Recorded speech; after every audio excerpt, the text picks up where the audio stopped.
what are some other things that came with just by being? Well, I noticed you're about what, 5'3", five, No, five, 5'7". 5'7", a tall girl. All right. You didn't come out that way, so you've grown. Yeah. Right. And I'm a long-legged 6-foot guy. The average newborn is 19 to 21 inches. So you've grown.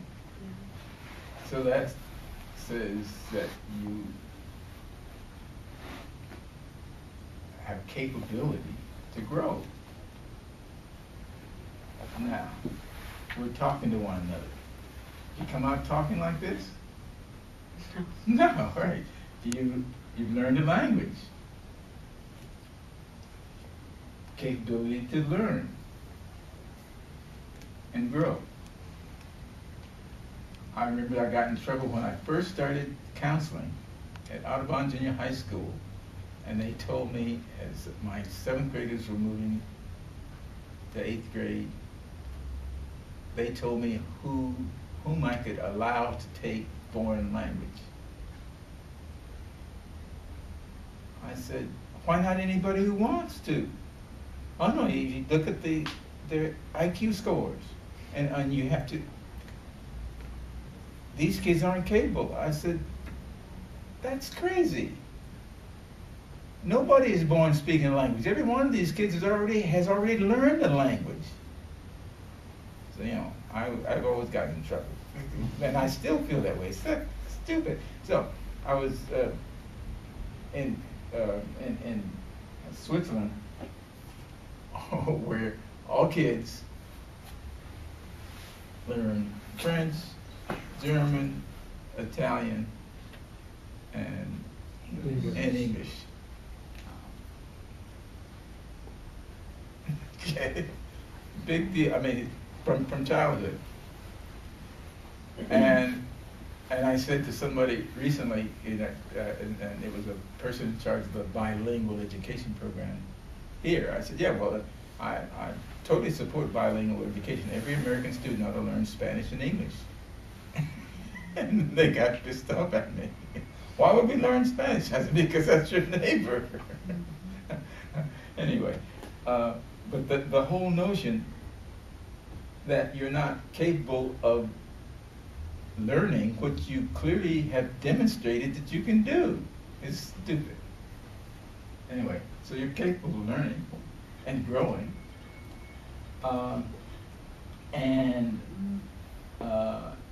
You were born to man and woman.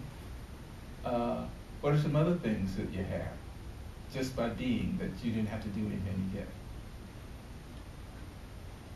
May I blow your mind? Okay. You're born to an abundant universe of all there is. All the shit there is, Samantha, is here, and it's accessible to you just because you're here. And when I got that, it made a heck of a lot of difference for me. Because we play games about, well, he's got more access to because his parents, you know, it's like, well, no, you just have a different game. Barney remembered the redhead Bill Todman. Some of you didn't know him. The 17-year-old I met at the flagpole. Bill died of ALS at age 37. Bill's grandfather came from Russia to Oklahoma to strike it rich in oil and found that nobody was doing the pipes, the valves, and the connections to get the oil from the, and he cornered that market, and that's the Todman fortune, which is one of a huge fortune. And one day Bill said to me, because he knew he was an inheritor of that, he said, "You are so lucky." And I said, that's not how I perceive myself, because I go through my trip. And he said, because you had to learn all this stuff.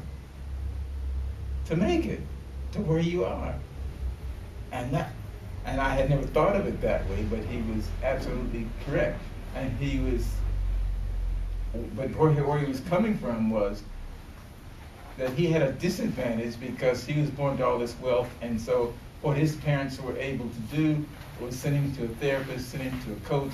It was, instead of being his parent, they could hire everything, and he was a lonely kid. And so he was shooting heroin in his veins. Okay.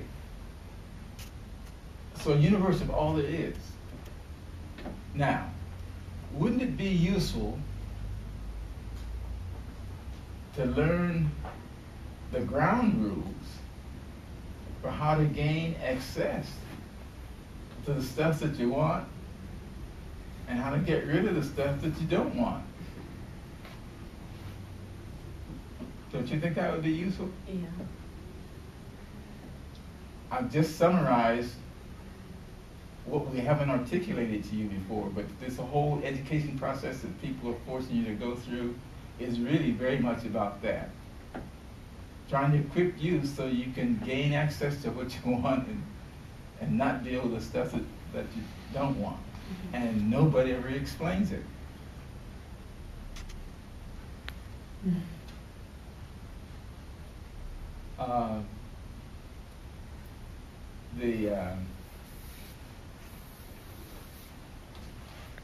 So, here's the summary of what we just. Thank you. You done good. Caldwell's gotten a lot easier since we were in school. Well, what I'm saying is I had to, in the corporate sector, I had to teach people so they could do it themselves and teach it themselves and pass it on to their kids and pass it on to their subordinates and the rest. And I had no opposition in the other classrooms saying, you know, we operated by consensus in IPS, and so we did what everybody could agree with.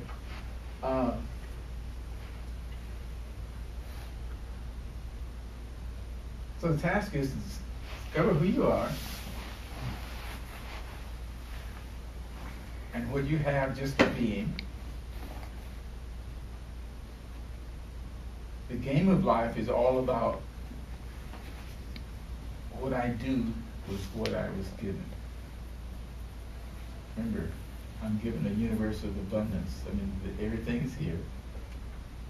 And then my life and your life is off what you do with it.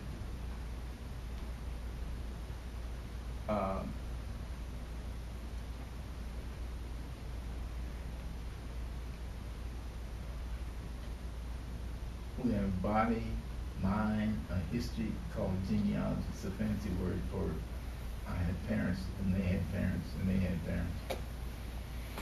And I have an abundant physical universe. And I have choices to make with all of those, as long as I'm here. And it seems to me the way the ground rules are, some of the rules respond really quickly to the choices we make, like gravity. You violate gravity, you fall on your butt. You remember the little kid, he gets up and falls down, and gets up and falls down, and think, oh, okay, I've got to. The dietary rules are more subtle. You screw them, and they think you're getting away with it, and then it comes down on you at some point when you weren't expecting it. You know, don't eat properly. Like we talked about, a friend of mine, Art Seidenbaum, a chain smoker. And one day the old lungs just quit on it.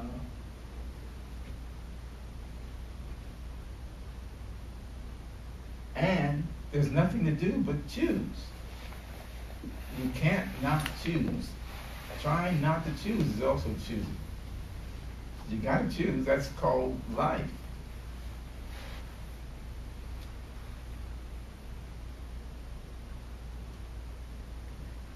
Our choices of what to do with what I have produces a result.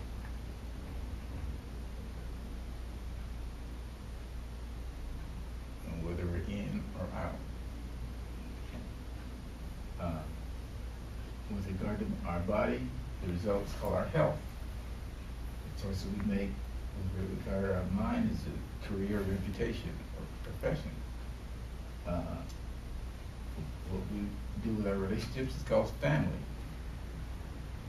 And I was with a group of inner city kids, elementary school kids, and the teacher said, go easy on that one because many of these kids don't have families. I said, everybody has family. And one kid said, do I get to include my dog? I said, your choice, baby.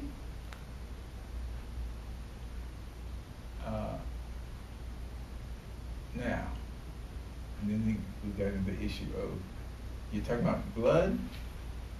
Or I said, no. In the state of California, it is against the law to start a family with someone too closely related to you. So family starts with somebody who is not.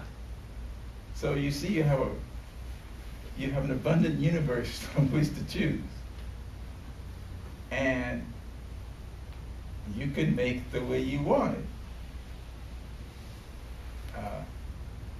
It's just the circumstances we're given just determines the dance that we have to do. That's all. And we all have to dance. And my rich young friend is dead at 37, and I'm 76 and still kicking. And it was when he came to me and let me know that he had ALS that I realized that I really got that I was a lucky one.